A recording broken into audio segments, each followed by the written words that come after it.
आत्मा जब शरीर छोड़ती है तो क्या होता है, चलिए सुनते हैं। आत्मा जब शरीर छोड़ती है तो मनुष्य को पहले ही पता चल जाता है, ऐसे में वह स्वयं भी हथियार डाल देता है।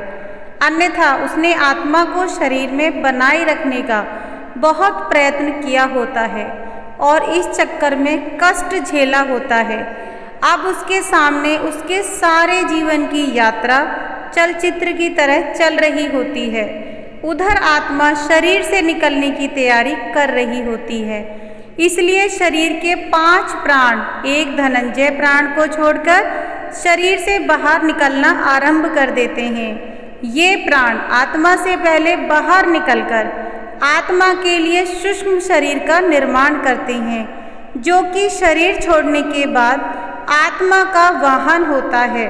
धनंजय प्राण पर सवार होकर आत्मा शरीर से निकलकर इसी सूक्ष्म शरीर में प्रवेश कर जाती है।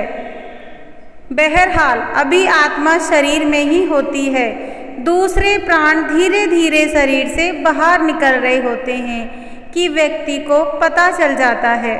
उसे बेचैनी होने लगती है, घबराहट होने लगती है, सारा शरीर फटने लगता है, खून की गति धीमी होने लगती है, सांस उखड़ने लगती है, बाहर के द्वार बंद होने लगते हैं।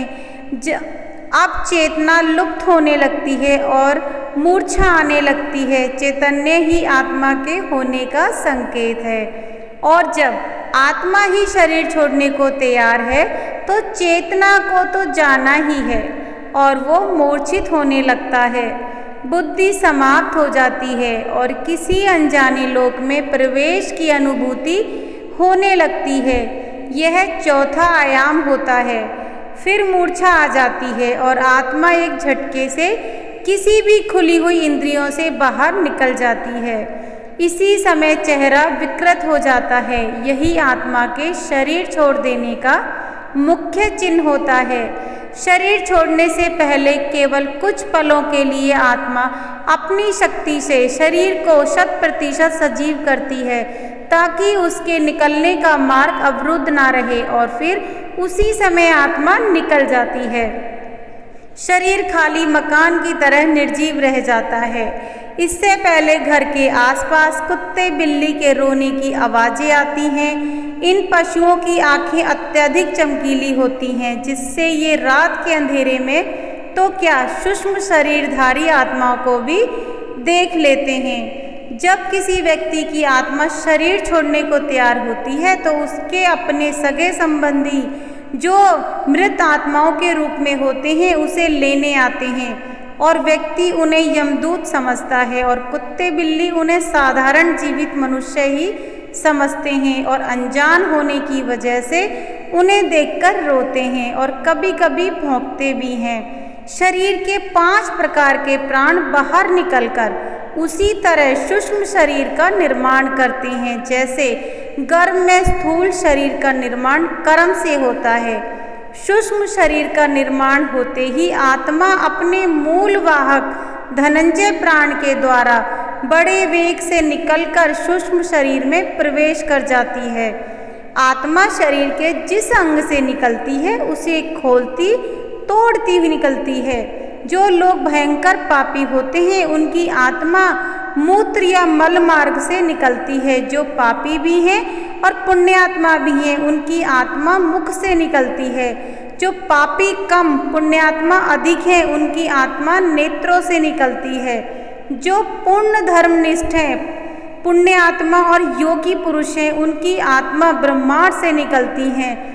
अब तक शरीर से बाहर सूक्ष्म शरीर का निर्माण हुआ रहता है, लेकिन ये सभी नहीं हुआ रहता। जो लोग अपने जीवन में ही मोह माया से मुक्त हो चुके योगी पुरुष हैं, उन्हीं के लिए तुरंत सूक्ष्म शरीर का निर्माण होता है। अन्यथा जो लोग मोह माया से ग्रस्त हैं परंतु बुद्धिमान, ज्ञान विज्ञान से अथवा पंडित्य से युक्त हैं, ऐसे लोगों के लिए 10 दिनों में सूक्ष्म शरीर का निर्माण हो पाता है।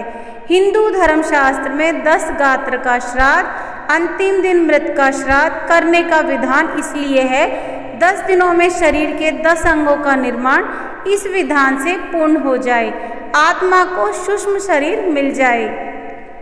ऐसे में जब तक 10 गात्र का श्राद्ध पूर्ण नहीं होता और सूक्ष्म शरीर तैयार ना हो जाता, आत्मा प्रेत शरीर में निवास करती है। किसी कारणवश ऐसा नहीं हो पाता, आत्मा प्रेत योनि में भटकती रहती है। एक और बात, आत्मा शरीर छोड़ते समय व्यक्ति को पानी की बहुत प्यास लगती है। शरीर से प्राण निकलते समय कंठ सूखने लगता है, हृदय सूख जाता है, इससे नाभि जलने लगती है, लेकिन कंठ अवरुद्ध होने से पानी पिया नहीं जाता। ऐसी ही स्थिति में आत्मा शरीर छोड़ देती है, प्यास अधूरी रह जाती है। अंतिम समय में मुख में गंगाजल डालने का विधान है। इसके बाद आत्मा का अगला पड़ाव होता है शमशान का पीपल। यहाँ आत्मा के लिए यमघट बना होता है जिसमें पानी होता है। यहाँ प्यासी आत्मा यमघट से पानी पीती है जो उसके लिए अमृत तुल्य होता है। इस पानी से आत्मा तृप्त का अनुभव करती है। हिंदू धर्मशास्त्रों में विधान है कि मृतक के लिए यह सब करना होता है ताकि उसकी आत्मा को शांति मिले।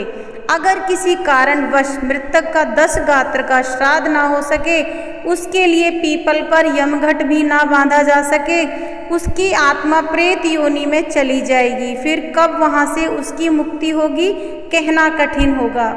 हाँ, कुछ उपाय अवश्य हैं। पहला तो यह, किसी के देहांतवासन होने के समय से लेकर 13 दिन तक निरंतर भगवान के नामों का उच्च स्वर में जप अथवा कीर्तन किया जाए। जो संस्कार बताए गए हैं उनका पालन करने से मृतक भूत प्रेत की योनि, नरक आदि में जाने से बच जाएगा। लेकिन यह करेगा कौन? यह संसारिक परिजन, संतान, नातेदार ही कर सकते हैं। अन्यथा आजकल अनेक लोग केवल औपचारिकता निभाकर केवल दिखावा ही अधिक करते हैं। दूसरा उपाय, मरने वाला व्यक्ति स्वयं भजनानंदी हो, भगवान का भक्त हो, अंतिम समय तक यथासंभव हरि स्मरण में रत रहा हो। तीसरा, भगवान के धामों में देह त्यागी हो अथवा दाह संस्कार काशी, वृंदावन, चारों धामों में से किसी में हुआ हो।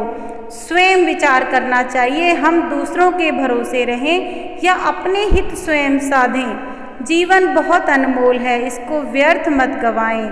एक एक पल को सार्थक करें, हरि नाम का नित्य आश्रय लें। मन के दायरे से बाहर निकलकर सचेत होकर जीवन को जिएं, ना कि मन के अधीन होकर। यह मानव शरीर बार बार नहीं मिलता। जीवन का एक एक पल जो जीवन का गुजर रहा है वह फिर वापस नहीं मिलेगा। जिसमें जितना अधिक हो भगवान का स्मरण जप करते रहें। हर पल जो भी कर्म करो बहुत सोच कर करें, क्योंकि कर्म परछाई की तरह मनुष्य के साथ रहते हैं। इसीलिए सदा शुभ कर्मों की शीतल छाया में रहें।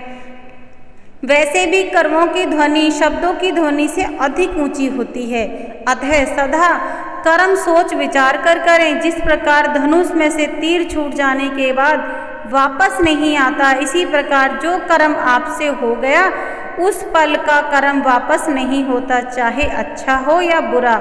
इसीलिए इससे पहले कि आत्मा इस शरीर को छोड़ जाए, शरीर में रहते हुए आत्मा को यानी स्वयं को जान लें और जितना अधिक हो सके मन से, वचन से, कर्म से भगवान श्री राम श्री कृष्ण का ध्यान, चिंतन, जप, कीर्तन करते रहें। निरंतर स्मरण से हम यम 5 को भी बचा सकेंगे। साथ ही हमें भगवत धाम भी प्राप्त हो सकेगा, जो कि जीवन का वास्तविक लक्ष्य है। भक्तों, वीडियो कैसी लगी कमेंट करके ज़रूर बताएं। मिलती हूँ नेक्स्ट वीडियो में, तब तक के लिए राधे राधे।